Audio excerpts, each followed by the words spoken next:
Hello everyone. Good news है IIT students के लिए जो लोग एग्ज़ाम दिए थे एंट्रेंस और जो लोग क्वालिफाई हो गए। तो जो लोग क्वालिफाई हो गए तो अपना रैंक का वेट कर रहे थे काफ़ी दिनों से कि रैंक कब आएगी, रैंक कब आएगी। तो उनके लिए काफ़ी अच्छी न्यूज़ है मेरे पास कि मैं उनको बताना चाहूँगा कि आईआईटी क्वालिफाइड स्टूडेंट जितने थे उनकी रैंक आ चुकी है, बस डेट नहीं आई है। उनकी रैंक आ गई है, डेट नहीं आई है, सेकेंड वीक ऑफ अगस्त में आ जाएगी। ठीक है, तो आप लॉगिन करके आप अपनी रैंक चेक कर सकते हैं और मैं आपको इस पूरे वीडियो में ये बताऊंगा कि आपको काउंसलिंग के लिए कितने डॉक्यूमेंट्स और कौन कौन से डॉक्यूमेंट्स लगेंगे, कितने कितने लगेंगे। तो इस वीडियो को पूरा देखने के लिए लास्ट तक बने रहें ताकि आपको मैं सारी चीज़ें जो हैं काउंसलिंग में ज़रूरी है मैं आपको बता पाऊँ। ठीक है ना। इसमें लिखा गया आईआईटी प्रवेश परीक्षा 2023 के लिए आपको जारी किया गया मूल प्रवेश पत्र, मतलब कि आपके पास आपका एडमिट कार्ड और काउंसलिंग लेटर होना कंपलसरी है। काउंसलिंग लेटर होना ही होना चाहिए। ठीक है। उसके बाद आपको लिखा गया है इसमें, आप इसमें काफ़ी सारी टॉपिक्स, पूरा नोट्स एक पीडीएफ बना हुआ, आप उसको डाउनलोड कर लेंगे। उसमें अच्छे से लिखा, आप लोग जरूर उसको डाउनलोड करके रखिएगा। उसको पढ़ने के बाद आप अपना जाके उतने डॉक्यूमेंट्स रेडी करा, तो फिर भी आपको एक बार बता देना। अगर आप 10th पास आउट है तो आपके पास 10th का रिजल्ट होना चाहिए, करेक्टर सर्टिफिकेट होना चाहिए, और उसके बाद आपका जैसे सीबीएसई से आता आपका माइग्रेशन सर्टिफिकेट बनता है। ठीक है, सीबीएसई से हो गया तो आप यूपी बोर्ड से भी होगा तो चरित्र प्रमाण पत्र तो सबका ही सबका बनता है, वो तो कंपलसरी है। वो भी 6 महीने के अंदर का होना चाहिए, ज़्यादा पुराना भी नहीं। अगर 12th हो या 10th हो या 12th हो, सबके लिए ज़रूरी है उनका 10th 12th का रिजल्ट, टीसी। ठीक है, और करेक्टर सर्टिफिकेट उतना तो चाहिए ही चाहिए। उसके बाद हम बात करते हैं, ठीक है, जैसे कि आप ईडब्ल्यू इसमें लिखा हुआ है समान वर्ग के आर्थिक रूप में पिछड़े जनरल ईडब्ल्यूएस या पिछड़ा वर्ग। ठीक है, इसमें लिखा है जैसे सब लोग अपनी अपनी कैटेगरी में डिवाइड होते हैं तो उनके पास उनका वो प्रमाण पत्र होंगे, जैसे कास्ट सर्टिफिकेट बोल सकते हैं। कास्ट सर्टिफिकेट जैसे आर्मी कोटा से जितने लोग होते हैं तो सबका वहाँ पे फ्रीडम फाइटर के कोटा डिवाइड होते हैं, तो उनको उसके लिए भी अलग से पेपर्स लगते हैं, जैसे कि उनके पापा की पीपी वगैरह लगते हैं, पासबुक लगता है, उनका आइडेंटिटी कार्ड लगता है। ठीक है, और इनकम सर्टिफिकेट लगता है, और उसका आपका इंडिपेंडेंट कार्ड लगता है। ठीक है, इंडिपेंडेंट कार्ड जरूरी कि आप उनके बेटे एक अथराइज जाके वहाँ पे साइन होता है। आपके पिताजी को पता होगा अगर वो आर्मी से हैं तो उतने डॉक्यूमेंट्स को लगते ही लगते हैं। ठीक है, 6 पासपोर्ट साइज रंगीन फ़ोटो जैसा कि प्रवेश पत्र में चिपका गया। जैसे आपने फ़ोटो अपना एडमिट कार्ड में लगाया तो उसकी 6 फ़ोटो तो होनी चाहिए। आप फिर भी नई फ़ोटो क्लिक करा लीजिएगा, ज़्यादा पुरानी नहीं, 6 महीने के अंदर की होनी चाहिए, 3 महीने, कम से कम 3 महीने के अंदर की होनी चाहिए। नई कम से कम अपने पास 20 रखो, 20 के आसपास आप उसको रखो। उस फोटो पे आपका नाम और डेट लिखा होना चाहिए। ठीक है, वो फोटो चाहिए होगा, मतलब एकदम कंपलसरी होता है। ठीक है, जैसे आपको मैंने अभी बताया सीबीएसई का, तो वो चाहिए ही चाहिए। उसके बाद आपका ब्लड ग्रुप का जो रिपोर्ट होता है, ब्लड टेस्ट कराएंगे तो उसका जो ब्लड ग्रुप का होता है वो भी आपके पास, स्वस्थ प्रमाण पत्र, ठीक है, जैसे मेडिकल सर्टिफिकेट बोलते हैं, वो भी आपके पास होना कंपलसरी है, होना ही होना चाहिए मतलब। ठीक है, और इसमें आप देखेंगे सीरियल नंबर 10 पे जाके तो उस पर लिखा हुआ है शिक्षा में विद्वान यदि कोई कारण स्पष्ट होता है, मतलब जैसे कि आप 10th से हैं, ठीक है, आप 11th में चले गए, आपने एग्ज़ाम दिया, आपका 11th रनिंग है, मतलब आप 11th कंप्लीट कर चुके, 12th में चले गए हैं लेकिन आपका 12th कंप्लीट नहीं है, तो क्या होगा, आप 10th के बेसिस पे फॉर्म को अप्लाई किया तो आपका 1 साल का गैप सर्टिफिकेट मांगा।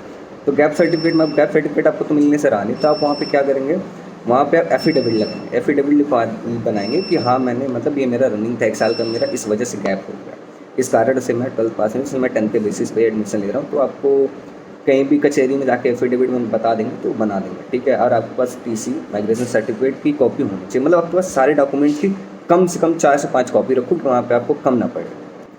तो मैं बात करता हूँ, ठीक है, जैसे कि फ़ीस के बारे में बात कर लेते हैं। फ़ीस कितनी लगती है कॉलेज की, तो 21,840 रुपये फ़ीस है। ठीक है, जो कि आपको नगद जमा करना होगा, इन हैंड कैश भी जमा होता है और चेक पे भी जमा हो जाता है। ठीक है, तो जैसे मैं आपको बता दूं, जैसे 1,000 रुपये सभी अभ्यर्थियों की तरह दे काउंसलिंग नगद फीस लगती है, काउंसलिंग के लिए वो 1,000 फीस लगती ही लगती है। ठीक है, फिर उसके बाद 1,000 आपका वो लगता है काउंसलिंग फीस। ठीक है, उसके बाद 20,840 रुपये बचे। 20,840 रुपये में से 14,430 रुपये जो होता है वो ट्यूशन फीस होता है, 880 रुपये परीक्षा फीस होता है, 4,570 रुपये छात्र निधि की फ़ीस होती है, 1,000 रुपये कंसेशन मनी होती है। ठीक है, और इस सारे पैसे को, मतलब जितने भी आपके फ़ीस पे करेंगे तो आप इन हैंड पूरा कैश गिन के रखें। ठीक है, आप हैंड टू हैंड कैश जमा करेंगे, ज़्यादा जल्दी होता है, आपको चेक बनवाने के लिए काफ़ी भागदौड़ करनी पड़ेगी, तब कैश जमा करें, काफ़ी बेटर है। ठीक है, आप जब उस वीडियो को पढ़ते हुए नीचे आएंगे तो उसमें डी नंबर पे लिखा हुआ होगा, काउंसलिंग के समय प्रवेश पत्र हेतु आने वाले निम्न रूप से, मतलब कितने भी आपको जितने भी डॉक्यूमेंट्स उसके बारे में बता, जो सबसे मेन डॉक्यूमेंट्स है अनुसूचित जाति का, ठीक है, अनुसूचित जाति जनजाति हो तो सक्षम अधिकारी द्वारा कंप्यूटराइज भी चाहिए आपको, कंप्यूटराइज जाति प्रमाण पत्र जो कि इंटरनेट पर सत्यापित हो, मतलब इंटरनेट की भी कॉपी एक निकलवा लेना जाकर।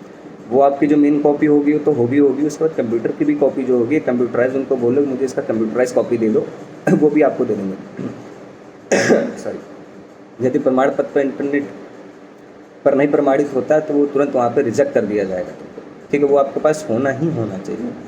उत्तर प्रदेश के समान वर्ग के आर्थिक रूप से जनरल AWS में 31 मार्च 2023 के बाद, ठीक है, कि जो भी आपके डॉक्यूमेंट होने चाहिए जैसे आय हो गया, जाति हो गया, निवास, मतलब अपडेटेड होने चाहिए, मतलब कि मार्च के बाद बने होने चाहिए, उससे पहले का होगा कैंसिल, वो नहीं लेता, मतलब एकदम उनको जितने भी डाटा डॉक्यूमेंट चाहिए सारे के सारे अपडेटेड होने चाहिए, ठीक है। और कंप्यूटराइज जो मैंने बोला, आय जाति निवास तीनों के निकलवा के आपको रखने ही रखने हैं, ठीक है।